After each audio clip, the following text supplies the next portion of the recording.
the recording. So thanks everyone for coming today. We have the session where we want to really interact with all of you around breaking the silo. So yesterday I joined one of the main sessions and was part of a panel really speaking about how we can further strengthen the integration between WASH and shelter, and we were even beyond that. We were talking with health and mental and psychosocial. So today's really just to unpack a little bit, to hear from you how you all see the integrated or maybe programming collaboration between WASH and shelter. Again, we can look at what that means from a cluster coordination point of view, what that means from a programming point of view. And so today, I'm here, I'm Monica Ramos, I'm the Global WASH Cluster Coordinator, and I'm joined by my colleague from Save the Children. Claudio, do you want to say a quick hello?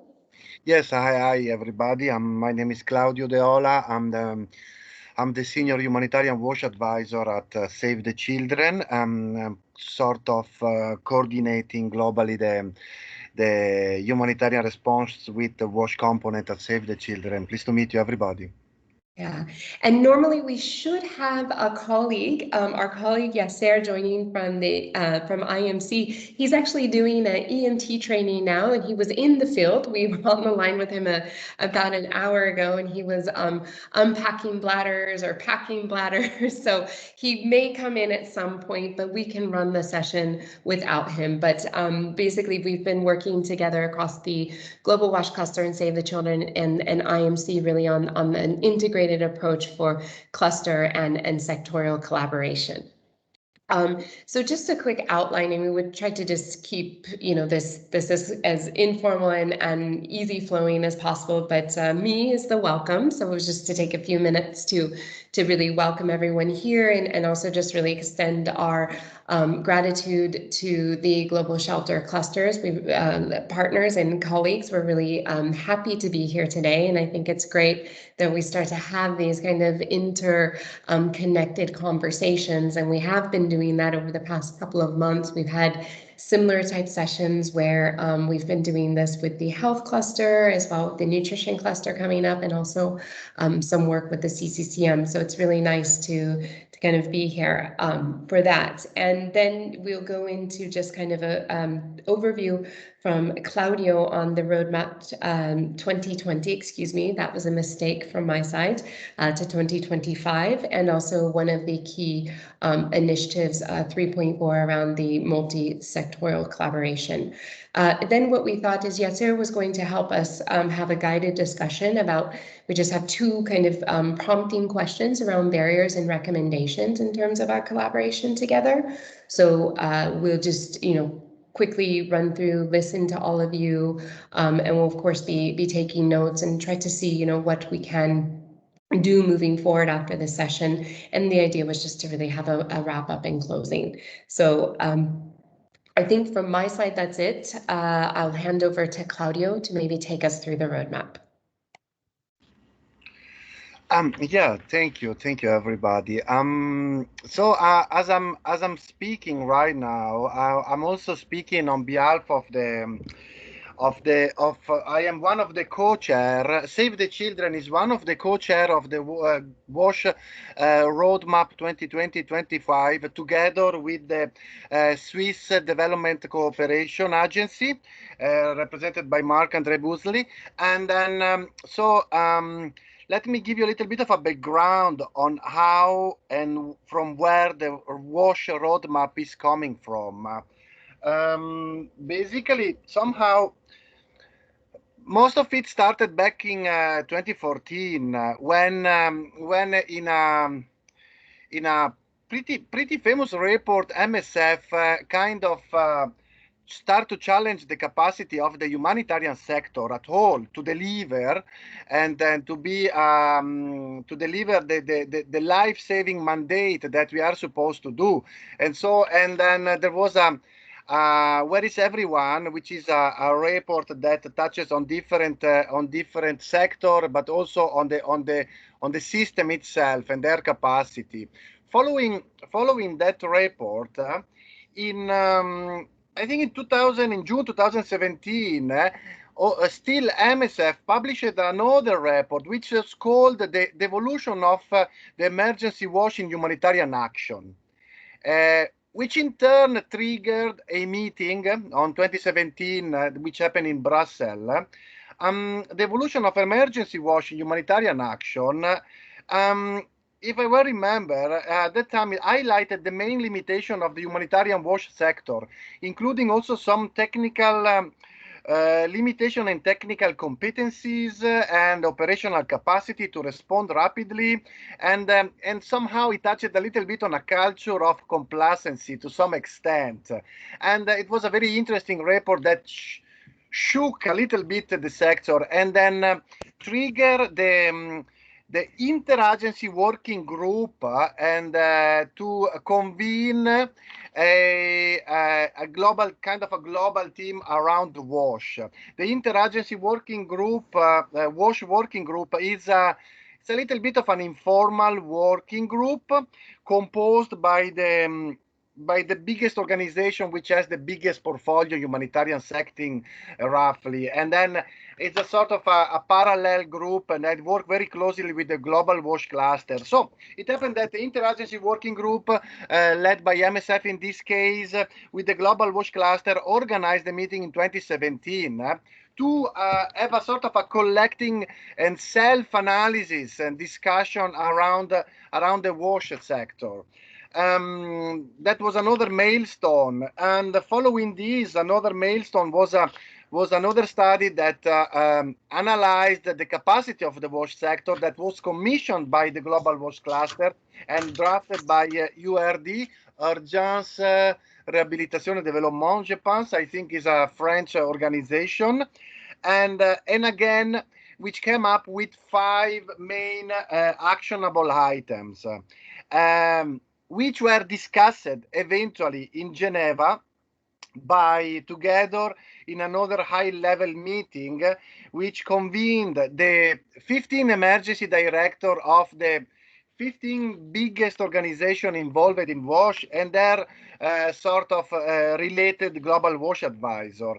And that was somehow the starting of the crystallization of the idea of the WASH sector roadmap 2020-2025,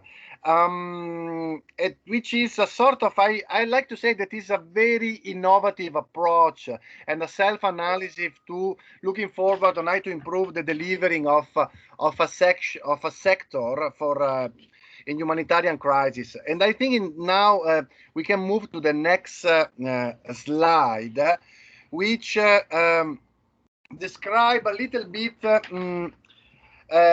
So in 2020, a document was written, and I think it was written probably by Monica herself when she was like on a consultancy on during that time. If I'm not wrong, Monica, you're on mute. You're on mute, I think. Wait. Sorry, you were on mute, Monica.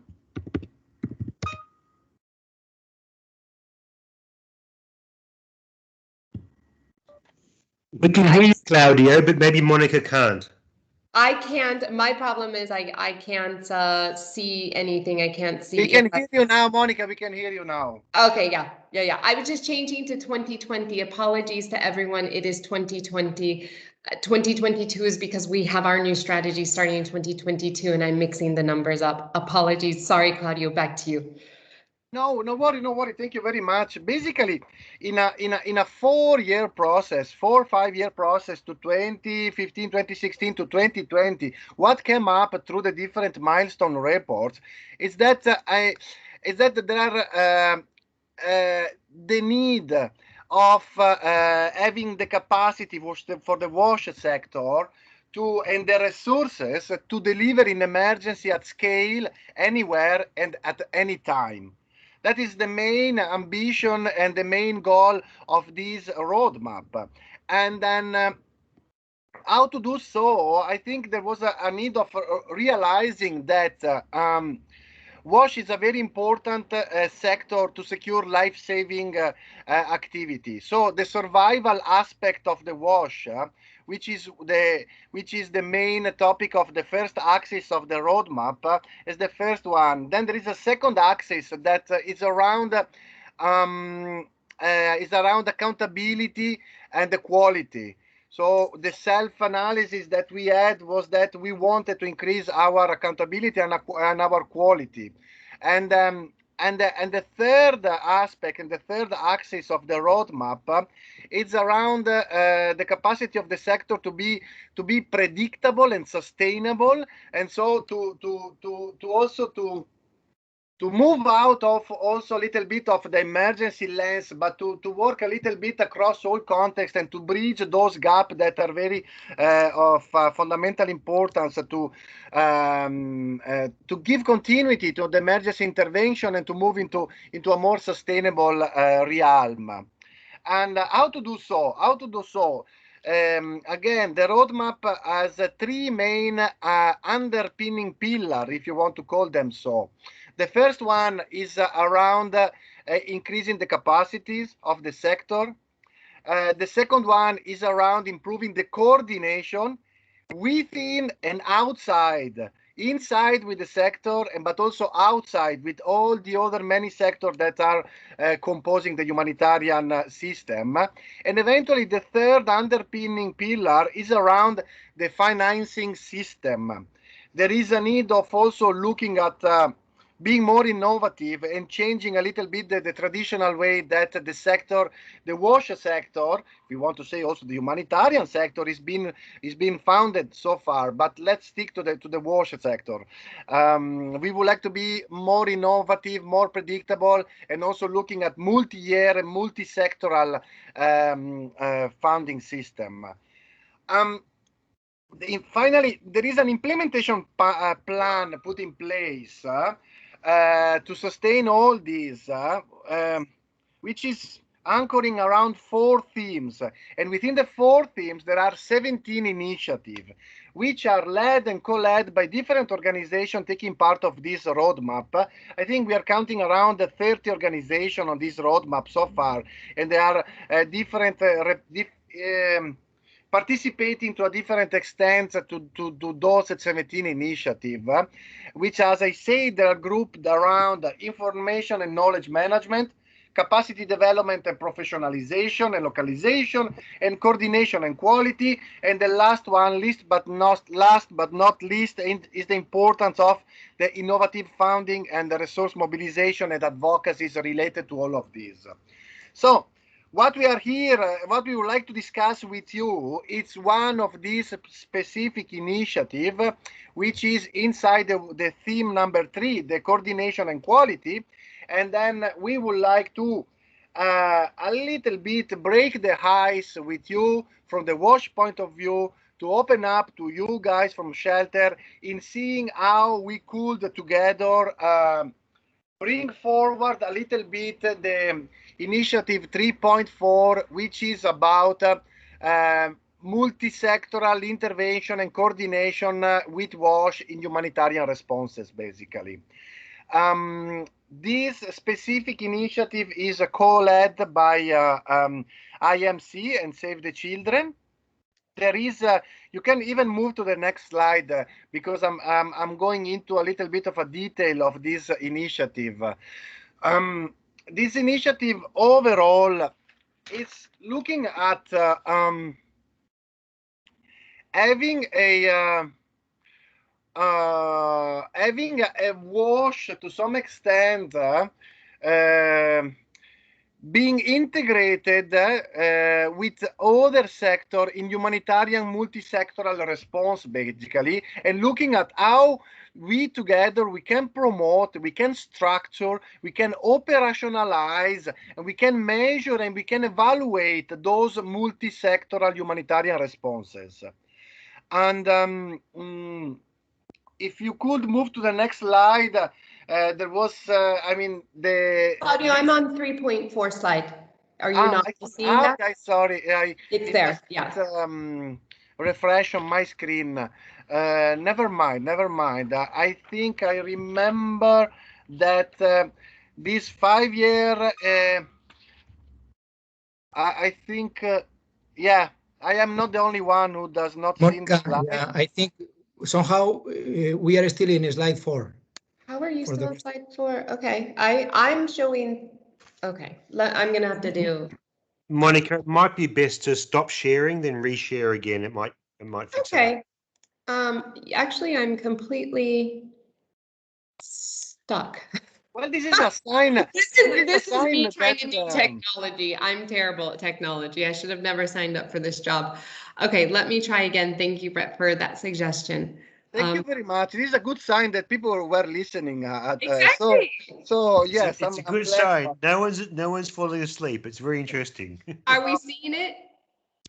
Yes, now, yes. Okay, I'm not going to do the full share view. I'm sorry. I know for some people they say, but like this, I can at least see what's happening with the chat and all these things if you guys are trying to reach me or talk to me. So we're on 3.4, we're on slide 5, correct? Yeah, I want to read this slide, and I will be quite summarized on this slide. Monica, Basically, if you just zoom in a little bit. Sorry to interrupt you, Claudio. Okay. no, please go That's ahead. it. Perfect. Please go ahead. This is a 5-year initiative that, as I said, looks at yes, at systematizing and then showing the added value by structured multi-sectoral approach in humanitarian responses, basically. We already reached out other sector like education and child protection and FSL as well, and we started to have similar discussion with them in understanding how we could look at developing something together. So there are 5 phases in this initiative that start with identifying somehow what are the existing gap and the challenge to have an effective coordination and a multi-sectoral collaboration in humanitarian setting and emergency. And then once those gaps have been identified, we would like to look at what is existing and how to capitalize and to build on the existing decision-making tool and guidance and intersectoral, multi-sectoral framework that are out there, and then moving into perhaps and looking hopefully at developing joint operational framework, for instance, how to tackle a global challenge in emergency response that require more than one sector to work together. I mean, we were thinking of topic like I don't know, climate change rather than disaster risk reduction, preparedness, global access to education in emergency, the global food crisis, forced displacement, CCM and refugees and displacement setting, or mainstreaming of protection and gender, and how to address the need of the most extremely vulnerable groups. So and so on and so forth. And you will help us in identifying more of those global challenges that together we could collaborate to basically achieve something to and properly and at scale and any time and with the appropriate professionalism that also we are looking at building all together. And then eventually we are looking at piloting multi-sectoral responses and evaluating ourselves and learning and keep on learning. Sorry, I'm a bit of shortness of breath. I don't know what happened to me today, so I'm struggling a little bit, and I like to somehow to stop here with this monologue, and then maybe to give the space to Monica to correct and to complement, and then hopefully to open up in the discussion, which is the most interesting part, I hope so. Sorry, guys. Sorry. Thank you very much. Claudio, thanks everyone. So we'll go into the discussion, and actually what I proposed, because we just have two kind of prompting questions really about the barriers. So we want to hear from you how you see maybe the barriers for the effective and timely kind of integration or collaboration around shelter and WASH responses, emergency responses. And then we also wanted to maybe hear, what recommendations you would all have. So if people are comfortable, I would propose that I stop sharing my screen and maybe we can just put the video on and actually just kind of have a real face-to-face interaction. So we just give some time to really discuss. So yeah, I mean, really, it's great that we are a small group, because sometimes I think that does make speaking to each other and being willing to take yourself off mute a bit easier. But it would be great to hear from all of you, what do you see as the main barriers? What would be the recommendations? How can we overcome it? I mean, as Claudia was saying, we do have this idea, and it may be a bit of a crazy idea, of having these kind of joint operational frameworks for different thematic areas. So, maybe one could be with shelter. We could look at, I don't know, how do we deal with protection, dignified living conditions, things like this, and how could we kind of build a model that, we recently have been asked by a couple of country offices and cluster coordinators, like, what would be the integrated package for, this particular situation or that particular situation? And it'd be great if we could, like, on an A4 kind of say, okay, this would kind of be the minimum integrated package. This is kind of what you would need to do. Obviously, it would still have to be very contextual, and change to meet the context. But the idea is, maybe we could start to work together on kind of one or two kind of thematic places where we come together and really figure out what type of tools and frameworks we could develop, both from a coordination point of view, but also from a programming point of view. Because I think what we've recently tried to do, and then excited to hear from all of you, is really to make sure that, partners understand that they all have a space in this as well. It's not just, clusters and coordinators to be doing all of this work, and this is why precisely Claudio and I and Yasser, when he joins us, and the other colleagues, we do these type of presentations together to show it's the cluster with the partner, and that we really have to take up this this idea together and really both be accountable, have responsibilities, and actually deliver. So I'll stop there, and just please raise your hand, jump in, take yourself off mic, and be great to hear from you. Ella, over to you. Yeah, I just okay, I think what I'm going to say is not so much about the cluster point of view, but just from an agency point of view.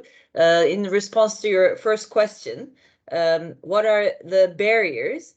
For us at IFRC, the biggest barrier to work with our WASH colleagues is just how the WASH objectives have been defined, and that they're in a totally different team. So they're together with health and not with us, or we are not with them. So either way, which means that even when you look at our strategic documents, operational plans, 5-year visions, or whatever at IFRC, it's just in a totally different block with different targets, different objectives, and it's just, well, somehow, we also think, okay, technical people talking to other technical people, every house also needs to have the facilities. It's just very difficult to break that structure. I don't know if it's also the same for some of our other shelter partners, because not each agency is organized in the same way. But I know, for example, for ICRC, because they look at it as a WATHAB, so construction, shelter, water are all in one unit. It's a more harmonious conversation for them. So that structure is really affecting us as an agency. I don't know if it's also one of the issues that you had identified in that long analysis and soul searching that you had done for the sector, if it had come up as something. But that's, yeah, for me, that, I mean, from our programmatic side, that's the biggest barrier, I would say. Okay, Thanks, Ella. We haven't done anything. I mean, not that we haven't done anything. These are some of the first steps that we're taking, is to come to meetings, is to have this contact. We're actually recruiting a intercluster, intersectorial kind of coordinator to come on board for the next 6 months with us to work, you know, under the kind of GWC, but with SAVE and with IMC. And we're going to eventually be coming back to all of you to do these initial consultations. But yeah, we're just getting started, Ella. So this input is so useful because it will really drive that. Okay, Brett, over to you. Thanks, Monica. I think it's a really good conversation, and thanks for, you know, Claudio and others for their views. It's very interesting. I'm not going to talk. I've been talking all day, and I don't want to hear the sound of my own voice anymore. In fact, I'm losing my voice. I know that we've got Bill and Step from CARE, and I'm just kind of looking down the list. We've got Liz from SAVE. I'd like to hear what they have to say. I know, Bill, certainly you've been, you know, wanting to get together a specific working group, you know, intercluster working group. So I think, you know, you can have the floor and share your ideas around that.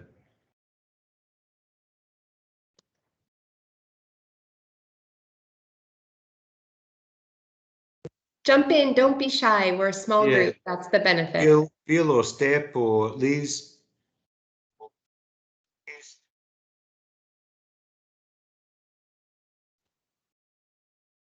Did I put you on the spot? Sorry, I wasn't being shy. I was just struggling to get my mute icon to work. Yeah, thanks. Thanks for putting me on the spot, Brett. But I think, you know, you're right. We have really been talking about this sort of integration with the WASH sector for a long time, and making some progress, but actually not a great deal of progress. I mean,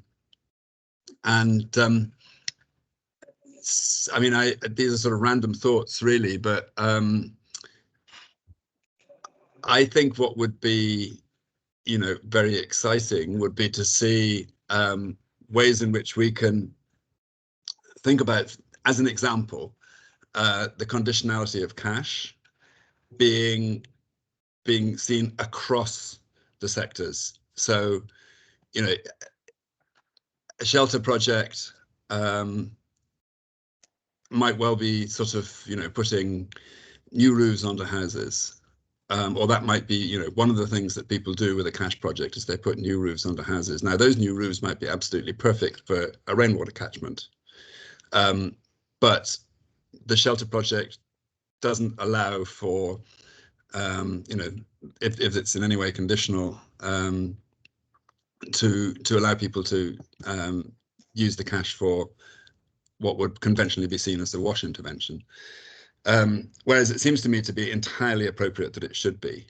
And we had coined this idea, or at least we were sort of trying to push this idea of sort of smart conditions to cash, where actually people could choose across a whole range of options. And it could still be part, you know, I mean, it could be part of a shelter WASH program. It could be part of a shelter program. It could even be possibly part of a, you know, it could be a part of a WASH program. But the conditioning of could be, you know, deliberately seen to cross those sectors, and indeed that could cross into, say, health as well. So, you know, why would you not be using cash for putting mosquito netting in the windows, for instance, as an important way of improving your health? So I think that's one area which I think is really important. And I mean, the other is just kind of like really straightforward. You know, a house is not a house until it's got a toilet.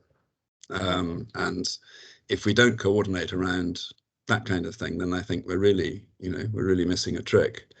So, you know, I really look forward to sort of much closer coordination around things like that, and allowing just, you know, I mean, I think it fits very well with our, I mean, probably most of you are sort of aware of our sort of within the sector trying to shift the way in which we do shelter more towards allowing people agency and choice, and to be able to prioritize how they recover.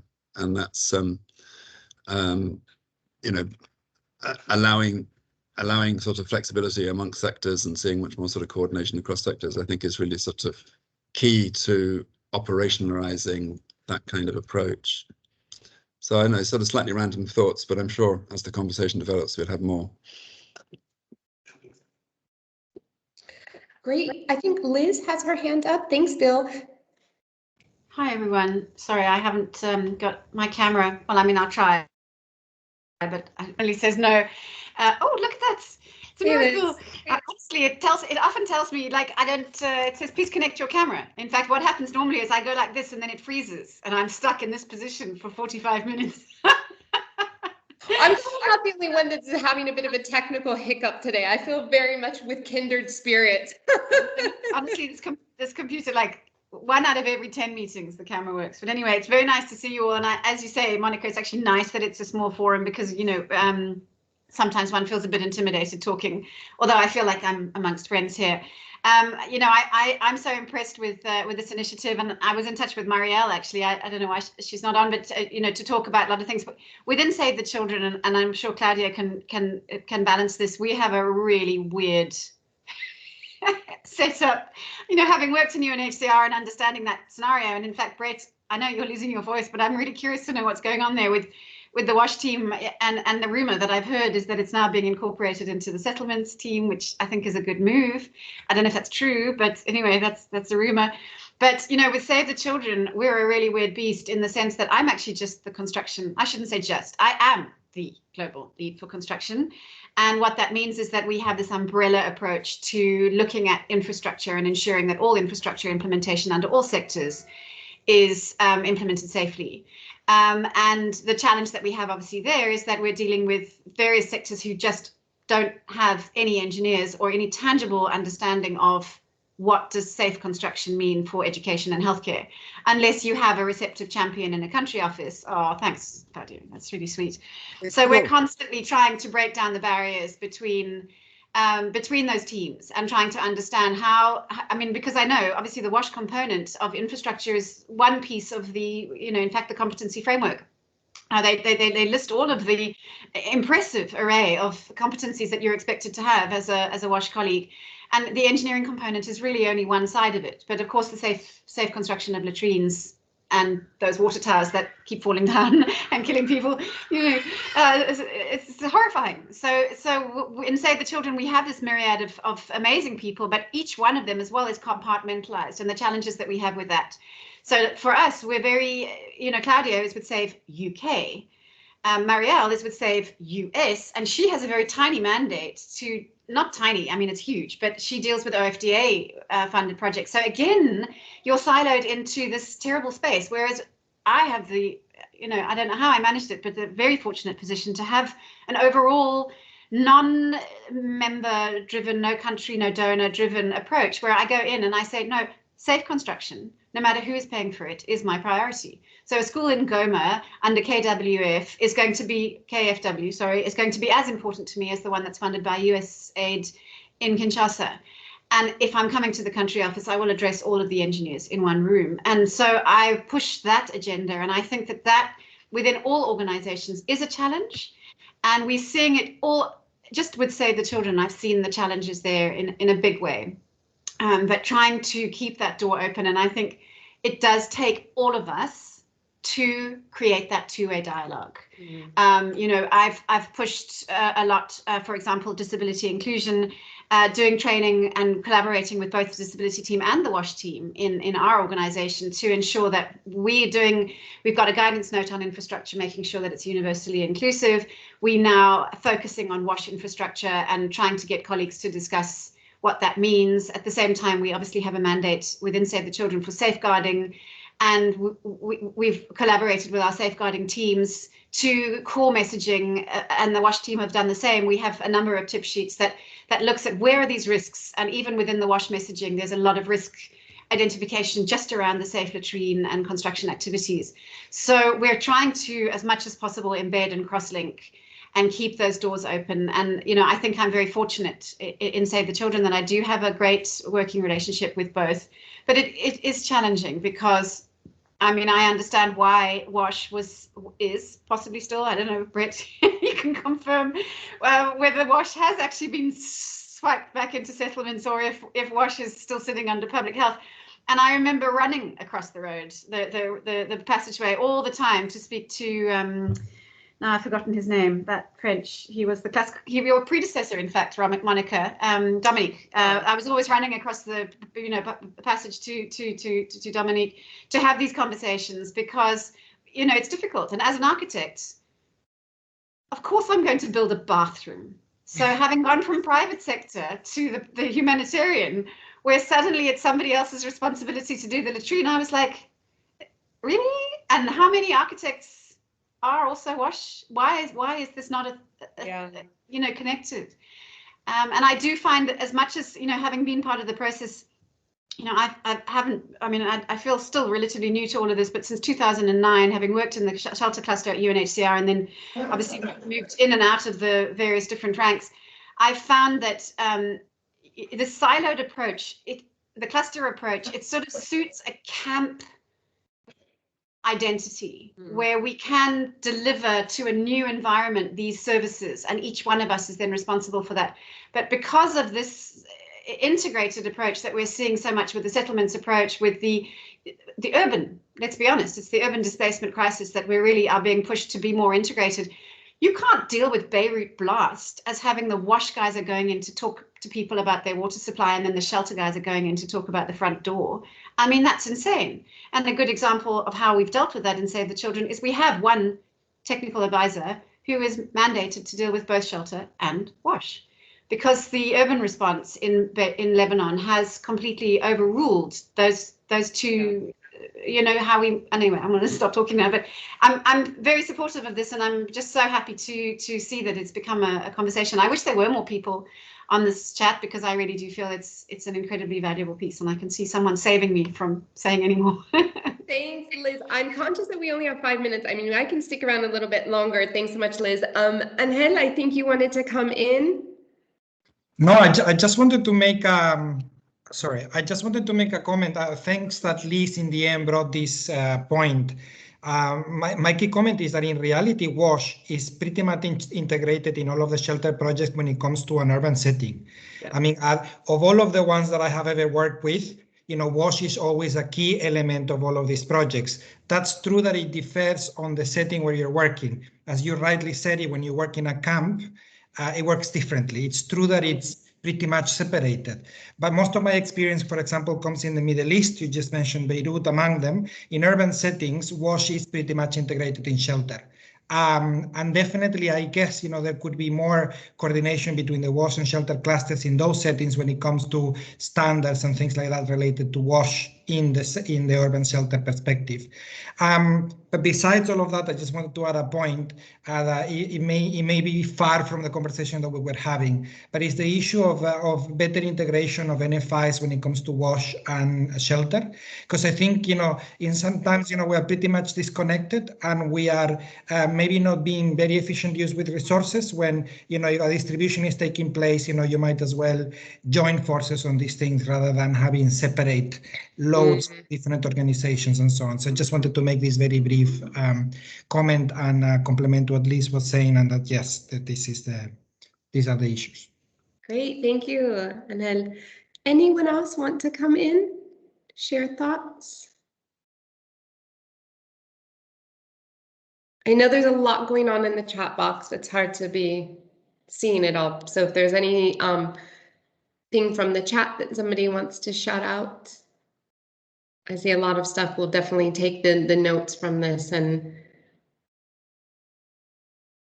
well, I'm interested, Monica, what's next for you guys in the WASH cluster? And where is this discussion going to go within the shelter sector, sort of internally? Obviously, Claudio and I, we're on speed dial, so yeah, we're always fighting for this. But yeah, where does it go from here?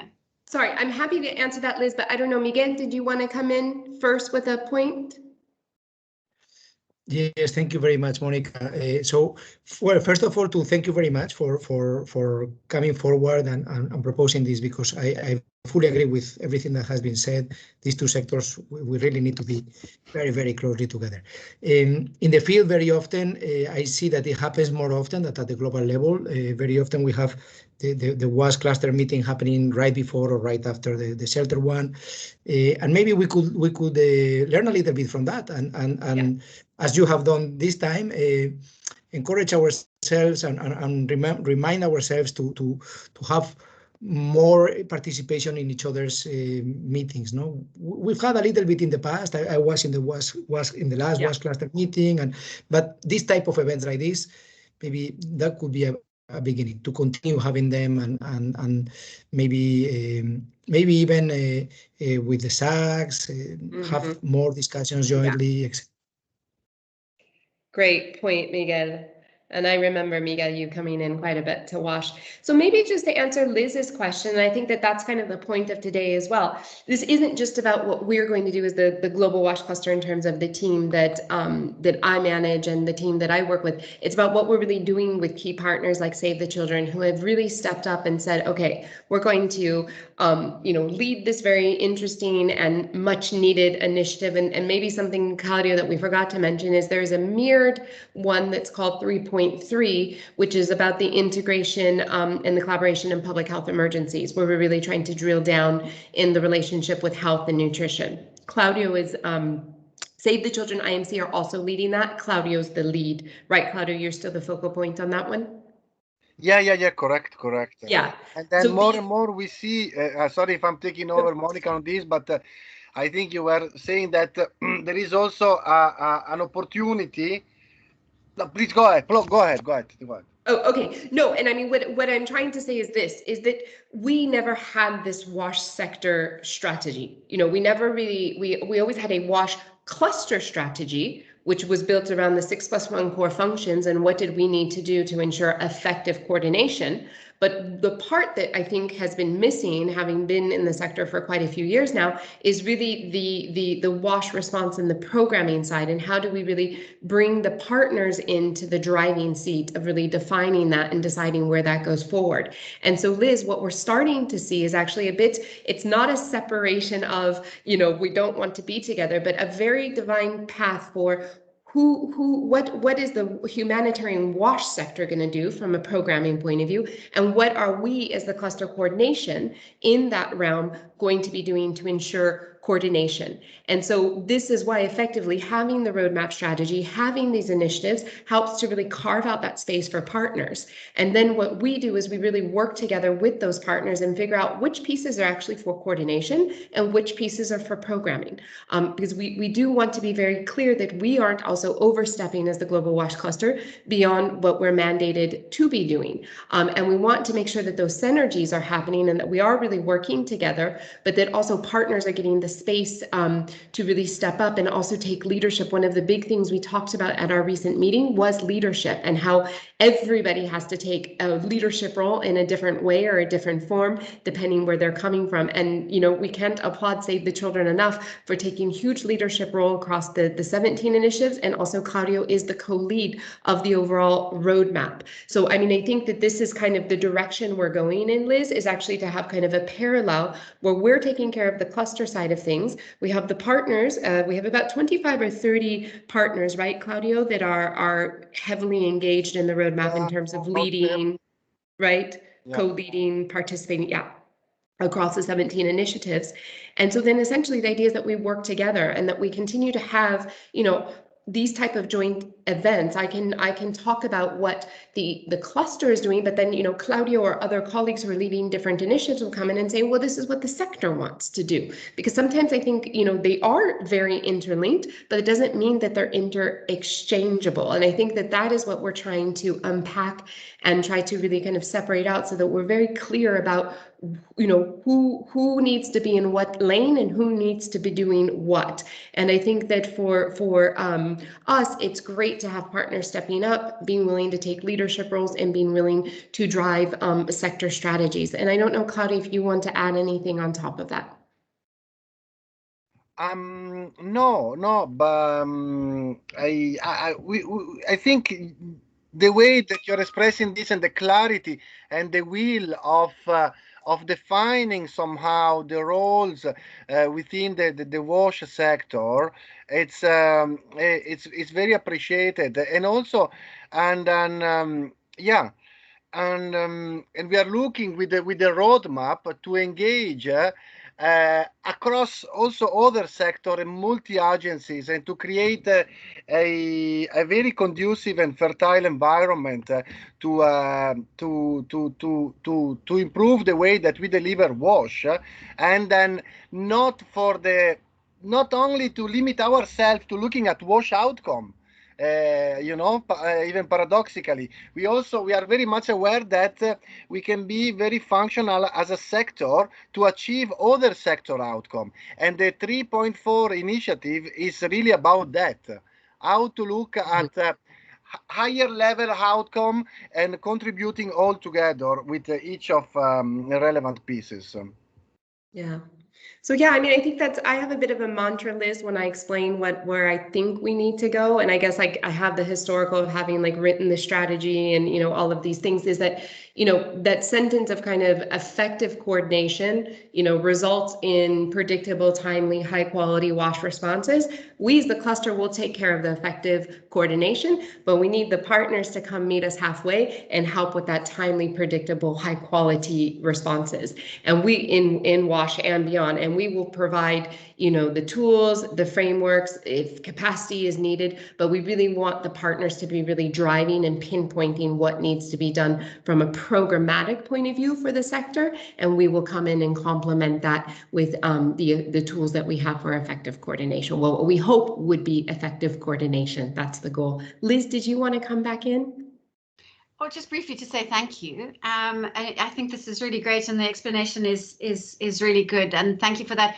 And I also think, I mean, I don't know how much you've been following, but last year the Oxford Brookes and CENDEP team had coordinated a fabulous, it's just so good with care, the shelter and health session, which of course is, you guys, very, very closely linked to health, sometimes, embedded under health in various different organizations, and then again this fabulous one follow-up that they did now with the mental health aspect. And I feel the discussion that's happened there is really the starting point also for seeing how this can feed into your strategy as well, because I feel like the engagement that we're seeing, the research, the reports, it's just amazing, and I really do feel that it's actually led the way for this discussion. In fact, it's a really, really amazing work. So thank you very much. And obviously, as you know, Claudio and I are invested in this process 100%. So certainly from a Save the Children point of view, we're here, and of course, as you know, within the construction standards, it is about integrating all kind of considerations. And so from our point of view, with the stuff that we're doing with the construction standards, and I don't know if you can join us next week, we've got a presentation on the update. There's a huge push towards integrated understanding of breaking down these barriers between sectors, and looking at it from a comprehensive deliverable rather than the outside. Thank you very much, everyone. So nice. Please, I'd like to add as well, as a last point, perhaps, that we are very much welcoming if any of you would like to join a little bit informally or informally, or to which extent you feel the time you have, this 3.4 initiative on the multi-sector integration and coordination of WASH, and we could start off really working on something together. We will really be happy to open up the group to someone of this group. So take your time among you, or reach us out directly, Yassir or Marielle, which are co-leading the 3.4 initiative, and or we will reach you out with some material also as well, and we will start a dialogue. And please, don't feel shy to put yourself forward in this. You will be more than welcome. Over. Yeah. Great. Thanks, Claudio. Thanks, Liz. And that's it. That was our call to action. So basically, we as the Global WASH Cluster, we support the roadmap. We're part of the initiatives. We want to see more partners different agencies, different sectors getting involved. So if we've gotten you a bit excited today, hopefully, maybe colleagues from the Global Shelter Cluster, you can maybe have a see with your SAG members or some of your key members if we can attract. I mean, I know Liz is already on board, so Liz, maybe you can also attract some of the other key partners to come on board. We wanted to have it to be really, you know, not a one-off, but an ongoing conversation. And I think our role is the coordination. So if I put it more just on us as at this level globally with the cluster coordination, it's our role to be connecting the dots between the partners. Because as Liz said, even though we all sit inside the same organization, sometimes we don't get a chance to come together. So maybe that can be our contribution as the coordination, is to bring those partners together, not just within our own sectors, but, you know, beyond. So that's really our goal. I know we went over time. I apologize for the technical difficulties. A big thank you to Claudio. I know he was not feeling well today, so it was wonderful he could still be with us. And a big thanks, of course, to the Global Shelter Cluster and, of course, its partners. Small group, but we're willing to continue these conversations. So definitely Ella, Brett, Miguel, Angel, Reed, Renee, who else am I missing? Please, let's work on this together. And Claudio, myself, Yasser, Marielle, we are happy to do this kind of roadshow. We've been doing it with other clusters, however it seems fit. So you just let us know and we'll be there. Thank you so much for the time. Thank you very much. Thank you very much, Monica. Okay, thanks everyone. Thank you so much, Monica. Be safe, everyone. Wash your hands. Yeah, definitely. Okay, take care, everyone. Have a nice evening or afternoon or wherever you are. All the best. Thank you.